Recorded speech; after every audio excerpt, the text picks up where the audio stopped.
പല സ്ഥലങ്ങളിലും ഇതിനെ ലൂബിക്ക എന്നും റൂബിക്ക എന്നെല്ലാമാണ് വിളിക്കുന്നത്. ഈ ഫ്രൂട്ട് നന്നായി പടർന്ന് ഇലകളോടെ മരത്തിൽ ഇടതൂർന്ന് നിൽക്കുന്നത് കാണാനായിട്ട് നല്ല ഭംഗിയുള്ള കാഴ്ചയാണ്. അതുകൊണ്ട് തന്നെ ഇത് ഒരു അലങ്കാര ചെടിയായിട്ട് നമുക്ക് വളർത്താവുന്നതാണ്. കേരളത്തിൽ എവിടെയും നന്നായി വളരുന്ന ലവലോലിക്ക അച്ചാറിടാനാണ് ഏറെ നല്ലത്.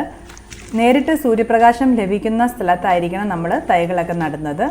ഇതിപ്പോൾ നമ്മൾ നഴ്സറിയിൽ നിന്ന് വാങ്ങി നട്ടതാണ്. നല്ല തൈകൾ നഴ്സറിയിൽ നിന്ന് നമുക്ക് വാങ്ങാൻ ലഭിക്കും. നിങ്ങൾ 2 അടി സമചതുരത്തിൽ കുഴിയെടുത്തതിന് ശേഷം അതിലേക്ക് ചാണകപ്പൊടിയോ അല്ലെങ്കിൽ ജൈവവളമോ ചേർത്തിട്ട് നട്ടുകൊടുക്കാം. 2 ആഴ്ച നമ്മൾ മസ്റ്റായിട്ടും തൈകൾക്ക് തണൽ നൽകണം.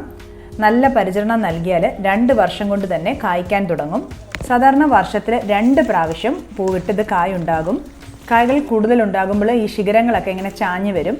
ലവലോലിക്കയുടെ കായ്കളുടെ നിറം സ്റ്റാർട്ടിങ്ങിൽ മഞ്ഞ കലർന്ന പച്ച നിറമാണ്. അത് കഴിഞ്ഞ് നന്നായി വിളഞ്ഞ് പഴുത്ത് കഴിയുമ്പോൾ